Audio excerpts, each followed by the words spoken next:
Em mais um podcast CRM Paraíba, eu estou hoje com dois colegas e a gente vai abordar um tema bem interessante que, na verdade, virou tema de livro e depois um filme.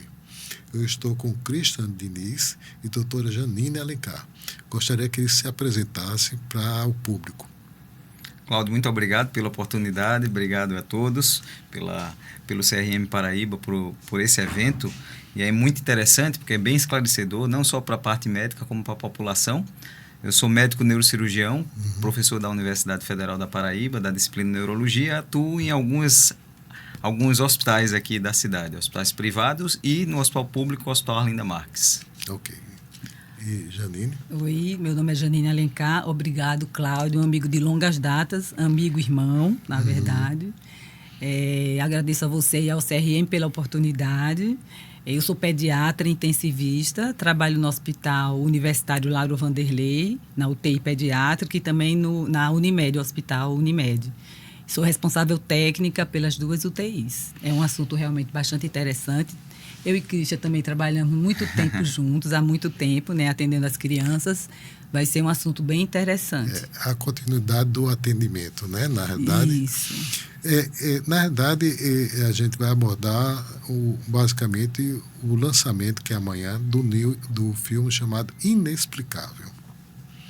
Então, eu queria ver a sua visão dos fatos narrados e a contextualização de como um todo, e particularmente em relação ao paciente em que você acompanhou de perto, teve várias intercorrências com o procedimento, e o ponto de vista da assistência na UTI.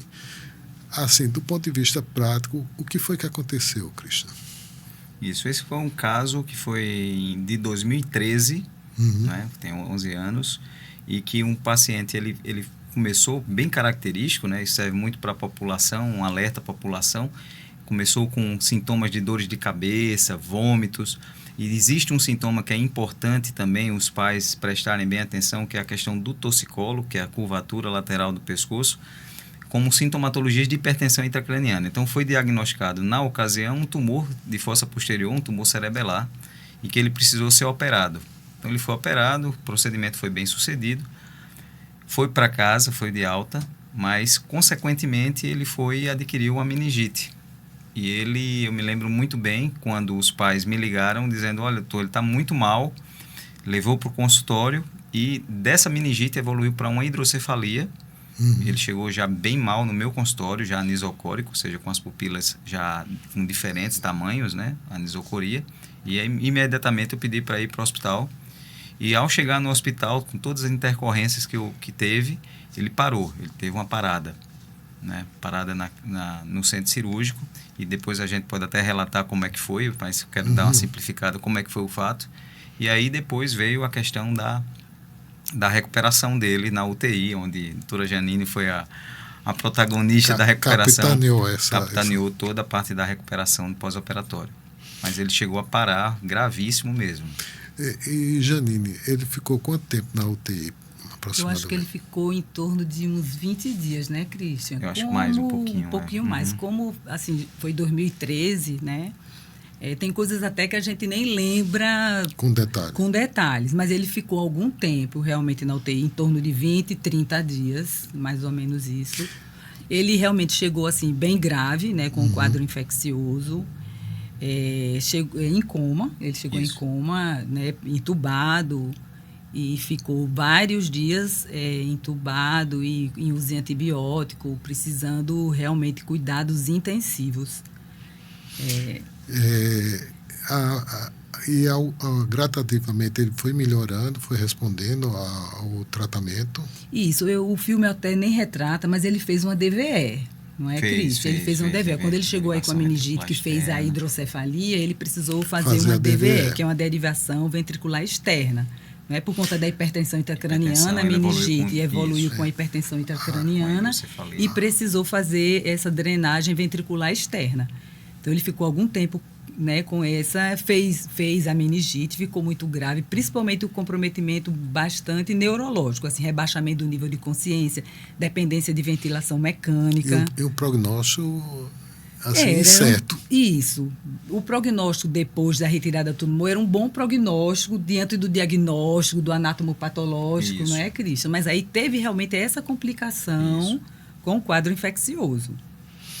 Geralmente, assim, Cristian, os tumores, de uma maneira geral, em criança, a maioria são infratentoriais. Isso. E às vezes, como são infratentoriais, afeta também o cerebelo. Pode afetar ou estar próximo. Sim. Mesmo que seja um tumor com aspecto benigno. Mas a gente até coloca que ele tem um comportamento, Sim. às vezes, maligno. A ressecção de um tumor desse, próximo de uma área nobre, que é o cerebelo, que controla Sim. a nossa, de forma autônoma, a nossa respiração, nosso batimento cardíaco, é uma decisão difícil. Até quanto eu posso retirar esse tumor ou abordá-lo, de que forma? A vantagem que eu sei é que você tem uma expertise grande na parte de endoscópica e em pequenos espaços pode fazer diferença. Uhum. Não é isso? Isso. E no caso da criança em particular, como foi essa perspectiva? Então, esse tópico é muito importante e a gente discute até isso na própria academia, até na universidade, porque quando se pega um diagnóstico, se faz um diagnóstico e a radiologia ela sugere, por exemplo, um astrostoma pilocítico, que é um glioma grau 1, então há uma pergunta muito grande dos familiares e muitas vezes do próprio paciente dizendo que é tumor benigno. No sistema nervoso central, a gente tem que diferenciar um pouco o que é benignidade, o que é malignidade, porque tudo depende da localização. Então, assim, claro que ninguém vai querer ter um tumor cerebral, mas muitas vezes é preferível ter um tumor um grau de malignidade maior em corticalidade do que um tumor benigno dentro do tronco cerebral. Exato. Entende? Então, assim, essa abordagem ela é importante, esse planejamento é importante antes, porque dá para se fazer através de imagem. Por exemplo, astrostomas pilocíticos. Quantas vezes a gente faz uma ressecção de 99%, vê aquele 1% entrando no tronco cerebral? Você aqui, nele na nossa frente e vou ou não vou, vou ou não vou. Né? Porque, como fala meu antigo chefe de residência, Dr. Adolfo, ele falava, olha, tumor não é troféu. É preferível você tirar 98% e o paciente tem uma recuperação boa, de que você tirar os 100% e ele ficar lá em estado vegetativo, se você estiver próximo ali da substância negra do mesencéfalo. Então, esse planejamento é fundamental, tanto no pré e no pós, e avisando sempre ao paciente e os familiares. E nesse caso especificamente? Nesse caso específico, acho que foi a ressecção completa. Foi completa. Não conseguiu tirar todo... Existe o ependimoma, que o ependimoma, pelo grau de classificação, não é tão ruim histologicamente como o meduloblastoma, mas o ependimoma ele adere muito ao assoalho do quarto ventrículo, onde está o tronco cerebral, onde está ali o centro da respiração. Então ele fica como se fosse um chiclete, como se fosse um papel parede. Sim. Então o papel parede, quando você vai fazer uma reforma, vai tirar o papel parede, ele pode tirar a tinta da parede, né? Então, assim, os astrostomas, geralmente, eles têm um plano de clivagem bom quando não tem origem dentro do tronco. Porque, muitas vezes, eles são exofíticos. Eles começam dentro do tronco e aflora. Então, a gente só tira essa porção que aflora para o quarto ventrículo, para a cavidade. Então, feita a cirurgia, no momento pós-cirúrgico, ele precisou em algum momento de UTI ou não? Sim, ele pós-operatório de neurocirurgia, obrigatoriamente vai para a UTI. E da UTI, ele acabou indo para casa, né? Isso. Ele foi para casa, fez os exames de controle todos, sem hidrocefalia, sendo que ele estava com uma bactériazinha ali circulante, né? E aí fez Infelizmente, não tem como, às vezes, evitar. Mas ele evoluiu de forma da recuperação do tumor sem nenhuma intercorrência a princípio. Sim. Isso, do tumor, sim. E aí, quanto tempo depois, aproximadamente, ele apresentou esse quadro infeccioso? Eu acredito que foi uns 2 ou 3 dias depois, porque faz tempo demais. Isso, faz muito tempo. Acho que foi mais ou menos isso. Mais ou menos isso. E aí ele evoluiu rapidamente com a hidrocefalia, né? Evoluiu, parada, né? Parada cardiorrespiratória. Por conta da pressão intracraniana também, né? Comprimindo. E um quadro angustiante, né? Demais. E aí você novamente foi contactado para intervir Isso. nesse segundo momento em face à hipertensão e a necessidade de colocar A derivação ventricular para externa. diminuir essa pressão Pressão intracraniana. e aliviar o quadro, principalmente Isso. do ponto de vista de risco de ele evoluir novamente com Isso. a pressão. Isso. Porém, ele nesse momento, o edema cerebral provocou também um quadro de coma, né? E ele foi, nesse momento, para a UTI, Sim, quando ele saiu de lá, né?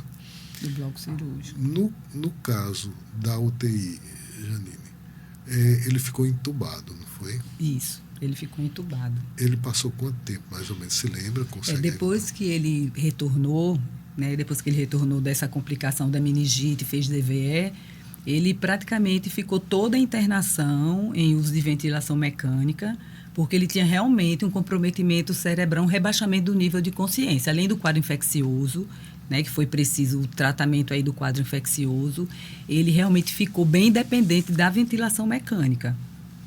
E aí ele, tanto que foi um tempo, um período longo, que houve um momento, que retrata até isso assim no filme, que teve que haver aquela decisão de partir para um tráqueo ou manter a ventilação. Ele tinha critérios já de extubação em relação aos parâmetros ventilatórios, né? Não estava em uso de drogas vasoativas mais, né? Que ele chegou a usar, nem sedação, mas mantinha um rebaixamento de nível de consciência. Mas no nosso protocolo, esses critérios inclui você fazer uma tentativa. Mesmo não é? porque, para não partir para uma traqueostomia que... Isso, principalmente que ele era uma criança rígida anteriormente a isso.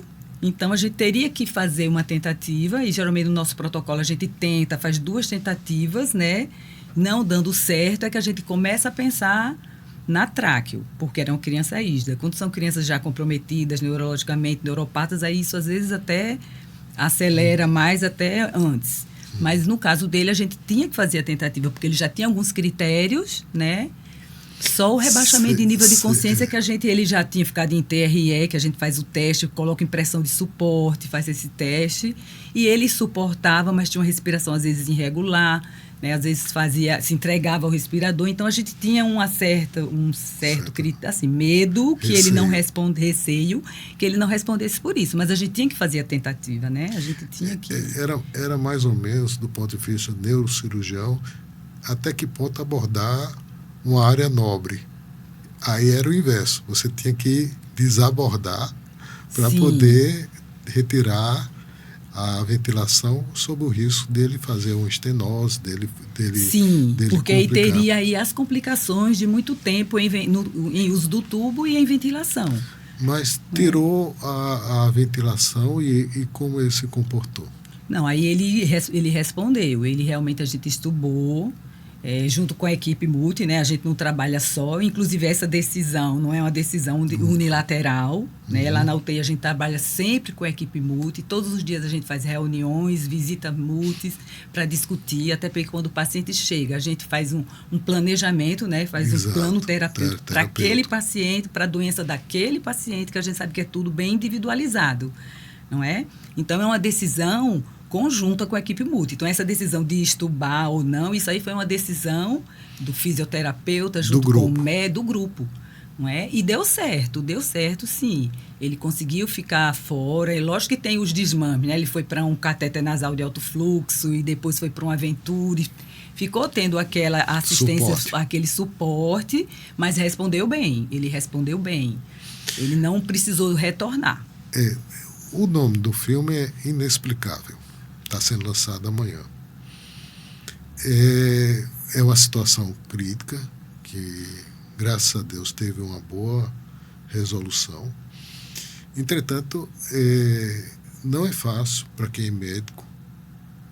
Em algum momento tem uma angústia muito grande, tem uma pressão muito grande. Quando é que você sentiu essa pressão, Christian? Eu vou dar um exemplo bem rápido para ser muito objetivo. Eu fui para um evento, foi um congresso, acho que foi em 1999, foi 2000. E é interessante que eu estava na plateia, assim, ainda estava na fase de residência médica, E Derek Bruce, do Texas, ele chegou e fez... eu tô vendo aqui que tem vários residentes, podem ser neurocirurgiões e não tem nenhum que seja bom. E aquilo ali, eu disse, poxa, será que eu escutei errado? E tal, eu disse, poxa vida, e ele lá falando, ele falou de novo. E eu fiquei assim, eu disse, poxa vida, o que é que está acontecendo? Ele fez, não, eu estou falando isso porque nenhum de vocês, eu acredito, seja pai. E aquilo ali me marcou. Porque quando você é pai, você carrega o peso. Sim. Sim. Então, assim, no início da profissão, era um grande problema para mim, era chegar no hospital, no início da profissão, e assim, você entregar um filho, entregar um neto, tá a família toda ali, no seu pré-operatório, entregar no teu braço e dizer o seguinte, estou entregando minha vida, é complicado, eu me arrepio até hoje. Então, assim, isso já é um peso, era um peso nas minhas costas, né?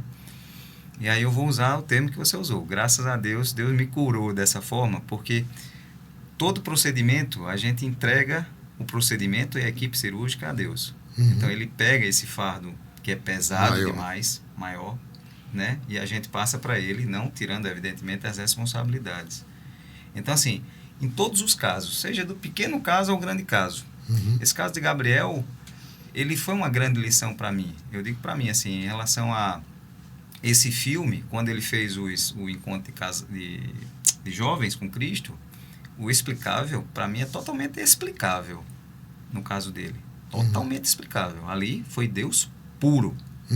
Quando ele entrou ali, parado, no centro cirúrgico, que eu vi as pupilas totalmente dilatadas, midriáticas, arreflexas. Que a gente pegou ali, não estou falando por prepotência, por nada, não. A gente juntou a equipe médica que estava dentro do centro cirúrgico, fizemos uma oração. E não deixamos de fazer a nossa parte, ou seja, colocamos um cateto de derivação mesmo midriático. Sim. E ver aqueles batimentos ali, ele melhorando significativamente, ali foi Deus total. Então, não existe inexplicável nesse caso. O filme, para mim, teria que ser explicável.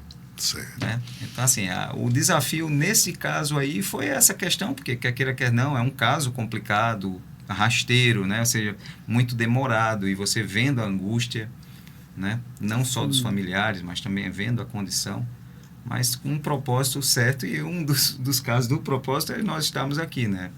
Contando essa vitória. Exato, perfeito.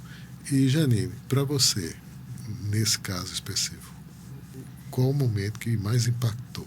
Esse momento aí que Cristian está falando foi bem impactante, porque ele realmente chegou assim, anisocoria, Cristian ligou para a UTI, Janine, Gabriel está voltando, ele está anisocórico, eu estou encaminhando, tem que ir para o bloco. Então, ele foi chegando e assim, foi entrando para o bloco cirúrgico imediatamente e bem comprometido, sim. E eu lembro muito, quando o Cristian voltou, eu falo sempre isso para ele, ele voltou, sentou numa cadeira e chorou. Ele chorou. Isso é verdade, eu sempre falo isso para ele. Calma, Cristian, deu tudo certo, ele está melhor, ele vai melhorar, a gente está junto. Você conhece a nossa UTI, sabe como a gente trabalha, vai ter todo cuidado, não é? Que a gente sempre tem, essa equipe multi, a gente tem todo cuidado com os pacientes, a gente só atua baseado em protocolos, né? Instruções de trabalho, a gente não faz nada lá na UTI por achismo, por achar, não é. Então, tem protocolos, instruções de trabalho. Todo dia a gente discute os pacientes no mini round, e inclusive no mini round, todos os dias nós fazemos orações. Todos os dias nós fazemos. A gente faz o mini round e a gente pede, né, a ajuda de Deus, porque a gente sabe que a carga é pesada, não é? E a gente só está há tantos anos nessa profissão, né, Cláudio? Né? Vendo isso, vendo crianças graves, porque a gente sabe que é missão. Então, quando a gente tenta assim, meu Deus, eu não sei se eu vou conseguir continuar, eu não sei se, alguns casos, eu não sei se eu vou persistir, eu não sei se eu vou conseguir. E Deus toca e diz, é a sua missão. É a sua missão, né, Cristo? E aí a gente persiste. A gente lida com o bem mais valioso para qualquer família. E o raciocínio é o seguinte, a família é um móvel, sabe aqueles móveis? Né? E eles estão ali equilibrados. No momento que você tira uma pecinha ali, desequilibra todo mundo. Então, nós, na verdade, nós cuidamos do paciente grave e da família inteira. E nesse aspecto, a família tem um peso grande para a recuperação e para o equilíbrio até da equipe médica. Total. Né? Tanto que hoje, né, tem um foco também na família. né? Trazer a família para junto. Até porque a família que nos dá os dados para Gabriel chegou em coma. Ela que vai dar. Gabriel era assim, Gabriel conta como era Gabriel. Não é? Então, a gente traz a família para perto. Ela hoje decide, muitas decisões que a gente toma na UTI, a família está fazendo parte. A gente traz a família para perto. Nesses mini-rounds, os pais vêm participar, os pais tiram as dúvidas, contam as suas angústias, porque tem ali apoio psicológico, tem apoio de serviço social. Toda a equipe está ali para ele tirar dúvidas, perguntar a qualquer angústia que tenha. A gente está ali para ajudar. A família está sempre perto, com certeza. É importantíssimo isso. E quando existe essa parceria de confiança, isso flui. E eu digo, olha, a gente está dentro do mesmo trem. O mesmo trem que vocês estão, a gente também está. A gente está puxando a corda do mesmo lado. Vocês querem seu filho bem em casa, e é o que a gente mais quer também, é o seu filho em casa. Então, quando o paciente entra na UTI, o principal... assim, o que a gente quer é que ele entre, trate o seu problema e saia. A gente não quer causar mais nenhum dano em cima dele. Então, em pós-operatório, quer que faça o pós-operatório dele, vá para casa, não tenha nenhum dano ali. Por isso que a gente tem todos os cuidados. Devolva ele ao habitat natural. Exatamente, e sem sequela nenhuma. Então, a gente monitora tudo isso, esses quadros de infecção, né? Principalmente essas infecções relacionadas à assistência à saúde. A gente tem bundles, tem boas práticas, justamente para evitar isso. Então, a gente tem que entubar um paciente, sim, precisa, não é? Em alguns momentos. Mas a gente já entuba pensando quando vai entubar, quando vai tirar da ventilação. A gente sabe dos riscos de uma pneumonia vinculada à ventilação. Então, a gente tem boas práticas, tem bundles que a gente vai cumprindo ali para evitar essas infecções. Tanto relacionada à catéter central, a gente precisa fazer muitas vezes, como o Gabriel fez, catéter central para antibióticos, para hidratação, balanço hídrico e, às vezes, terapia com hemoderivados, não é? Precisa de um acesso. E até drogas vasoativas. Drogas vasoativas, sedação, precisa um acesso seguro. Mas a gente, quando faz esse acesso seguro, a gente já vai, tem boas práticas, tem todo um bando para colocar e a gente já vai pensar quando a gente está tirando. Então, todo dia a gente pergunta lá nos mini-rounds, pode tirar a sonda, pode tirar o tubo, pode tirar o acesso central, entendeu? Então, já para não causar nenhum agravo àquela criança que já chega, né, com a sua doença, não causar mais um. Então, é uma questão de segurança. Né? Segurança. Para o paciente. Exatamente. No caso do diagnóstico de tumor, a família fica muito impactada, não é, Christian? Demais. E aí, como é que você lida com essa situação junto à família? Isso. Até, né? Essa é uma situação corriqueira, né? E que a gente, à medida do tempo, vai ganhando experiência. Eu acho o seguinte, eu acho que toda a informação tem que ser falada. Isso. Tá certo? Foi uma das coisas que me impactou bastante, né? Quando eu era estudante de medicina, eu sempre queria fazer neurocirurgia, isso é assunto para outra oportunidade. Aí eu fui visitar, na época de estudante de medicina, um serviço na Alemanha, em Hamburgo. E eu fiquei assim impactado, porque o médico neurocirurgião chegava e disse, olha, você tem risco de mortalidade 5%, infecção tantos por cento, tanto por cento, pegava, mas era assim mesmo. Colocava, aí a pessoa assinava, colocava, boa sorte. Aí saía. Né, nesses anos todos, eu acho o seguinte, a gente precisa falar tudo, esclarecer tudo, mas de uma forma como você fala, uma forma empática como se fala. Então, isso é muito importante. Nada, não é o que se diz, é como se diz. É como se diz, né? É como se diz. Foi algo que até me impactou e eu vou querer fazer aqui uma ressalva, né? No próprio filme, eu já assisti a pré-estreia, né? Poxa, tem pessoas mais empáticas, como você mesmo falou, que o pediatra. Não existe. Não existe especialidade mais. Então, Janine tem esse cuidado da informação, e o filme não trouxe essa pegada, né? Então, assim, é algo que é muito seco, né? Até eu, que eu tenho também essa parte empática, mas ela é muito mais. Eu também já me choquei, você tem um tumor cerebral, seu filho tem um tumor cerebral. Então, assim, é importante deixar muito claro, muitas vezes a gente pede até para o paciente, quando é criança, se ausentar da sala, né? Mas, assim, essa conversa é importante e isso transmite confiança, não só o diagnóstico, mas também o prognóstico, como é que vai ser o procedimento cirúrgico, ou seja, deixar tudo bem às claras. É importante e tem que ser feito. Ser transparente e empático. Isso. O filme, ele diverte, porque é um retrato da realidade, mas é uma ficção. Ficção, verdade. E a ficção nem sempre condiz Isso. com todos os aspectos da vida real. E uma das coisas que a forma com que é retratado o filme, ele às vezes o intuito é impactar as pessoas, né? Provocar de certa maneira. Uhum. Existe na sua visão alguns aspectos que destoam da realidade, né? Sim, até essa questão da comunicação com a família. Inclusive, com essa família, os pais de Gabriel, eles são maravilhosos. Uhum. Então, é uma daquelas famílias que, na verdade, houve uma grande parceria, né, Cristian? Então, nós éramos uns grandes parceiros, a gente queria a mesma coisa que aconteceu, não é? A família contribuía bastante. Contribuía bastante. E assim, o nosso diálogo, a gente fala a verdade. É importante falar a verdade, né? Uhum. Tanto que tem uma fala nossa que eu digo, Christian, vale a pena a gente investir, não é? E os pais terem uma esperança, porque a gente tem tanto ter cuidado.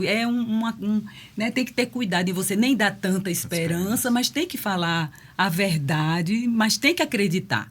A grande questão do filme, né, de algumas falas, é assim, é dizer, olha, seu filho está grave, e a gente diz, ó, seu filho está grave, não é? Está com falência múltipla de órgãos, que tem uma passagem lá, mas a gente vai continuar trabalhando, Insistindo. a gente vai continuar, até porque nós somos aqui instrumento de Deus. Isso. Então, se eu estou aqui, eu tenho que ir até o fim, porque Ele me deu essa missão. Então, eu vou até o fim, com todos os pacientes. A gente vai, Cristo também é assim.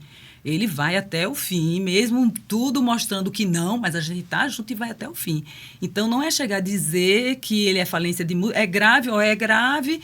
Não, é grave, mas a gente vai lutar até o fim, porque somos instrumentos de Deus aqui. E o milagre acontece. E o milagre acontece, como a gente vê todos os dias. Gabriel é um milagre. Nós vemos todos os dias milagres. Não é? Então, por isso que a gente não desiste nunca.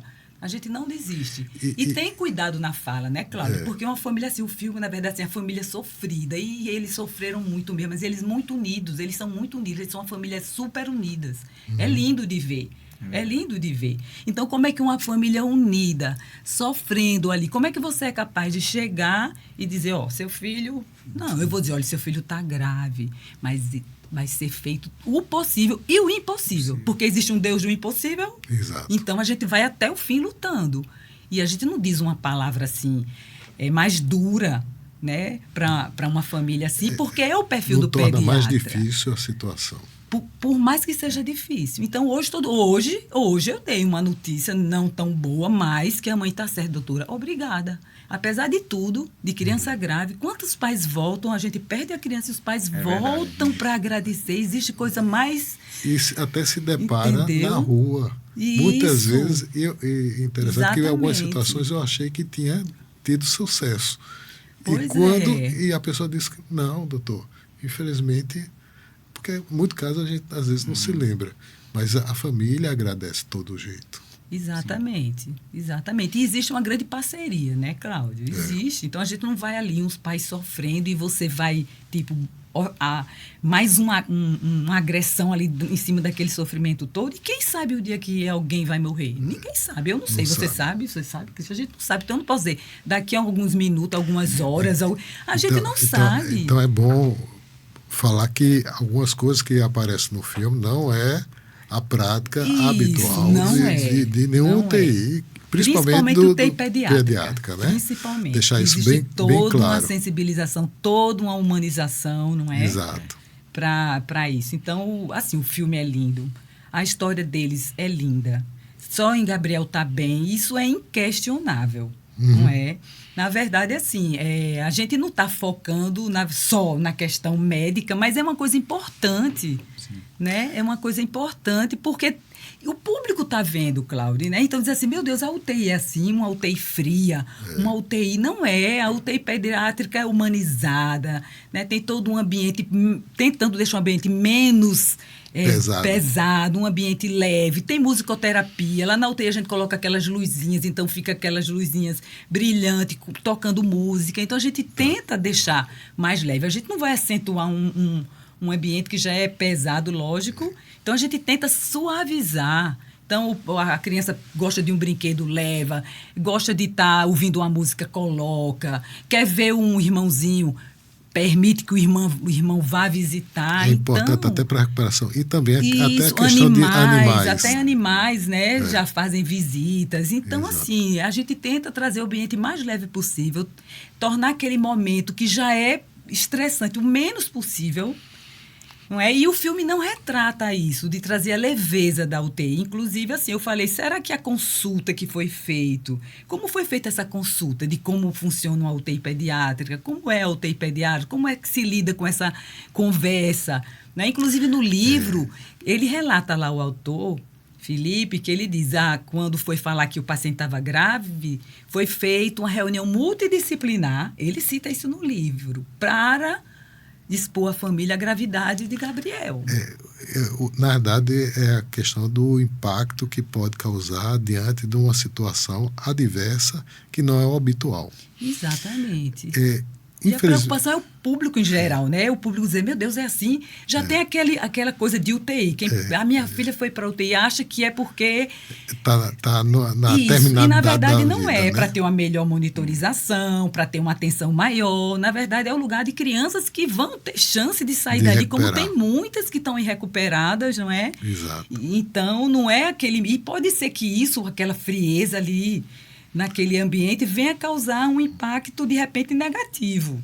A gente só vai saber depois. E é por isso que eu fiz questão de convidar vocês para a gente quebrar essa percepção eventual, de forma profilática. Eu entendo que a proposta do filme é mostrar aquele amor da família, a união da família e o milagre que aconteceu. Sim. Lógico que foi um milagre, eu concordo com o Christian, mas é um milagre que a ciência vai junto, a ciência não desiste. Exato. Caminha junto a ciência e o milagre. E a gente vai até o fim porque acredita que tem um poder maior, um poder maior que vem junto com a gente. Então, como a gente vai desistir? Nunca. Não desiste. Infelizmente, a gente está completando o tempo, porém, eu queria que vocês deixassem uma mensagem espiritual da percepção de vocês com relação ao divino que está presente sempre em situações como essa de Gabriel, para que vocês deem o seu depoimento, a sua fala, a sua percepção. Christian, por favor. Christian é pastor, ele tem o dom da palavra. Não, você falou tão bem assim, eu acho que a palavra já foi resumida. Nós somos instrumentos de Deus, né? Isso. Somos instrumentos, então assim... Eu sou testemunha que Janine não desiste. Não desiste. E eu sou testemunha que Cristo não desiste. Então, assim, é algo que é fantástico mesmo. Eu digo que a fé, ela tem que estar presente. Para mim, ela faz parte primordial do tratamento e do nosso tratamento também. Quer dizer, existe algo mais confortante para nós de termos essa ciência que somos instrumentos de Deus. Sim. Isso é magnífico, isso é maravilhoso. Eu entrar num procedimento cirúrgico tendo essa concepção, ou seja, que aquilo ali eu sou literalmente um mero instrumento, que eu sou limitado, mas tem um Deus maior. Então isso faz parte do perfil, ou seja, do resultado do neurocirúrgico, cirurgia, da equipe como toda, né? Repercutindo no paciente, na recuperação. Então, assim, somos instrumentos de Deus, meros instrumentos, mas somos instrumentos. Isso aí, para mim, é fundamental.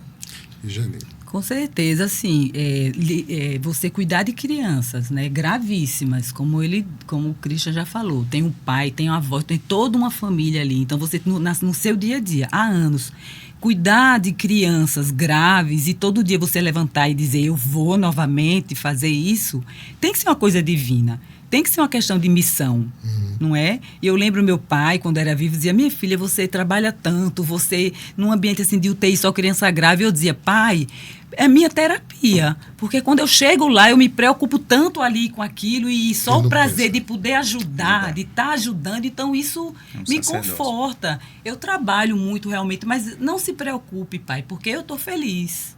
Eu dizia a ele, eu estou feliz porque eu estou fazendo o que eu gosto, sei que Deus me deu essa missão e eu vou fazer.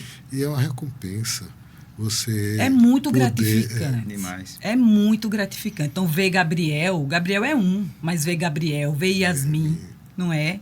Ver Pedro, ver Tomás. Então, são muitas crianças, não é? São muitas crianças que a gente diz, poxa, foi um milagre, mas a gente está junto. Nós não desistimos, a gente caminha junto. A ciência e a fé. E todos os procedimentos que a gente vai fazer na UTI, a gente reza, a gente pede, às vezes uma intubação difícil, Jesus, estás aqui comigo, não é Jesus? Sim. Aí quando eu intubo, eu digo, foi Jesus que intubou, viu? Não fui eu. Eu já disse isso várias vezes, entendeu? Bom, eu só tenho a agradecer a presença dos dois nesse momento e deixar à disposição para outras oportunidades que caso venha a acontecer. Nós que agradecemos a oportunidade. Muito bom.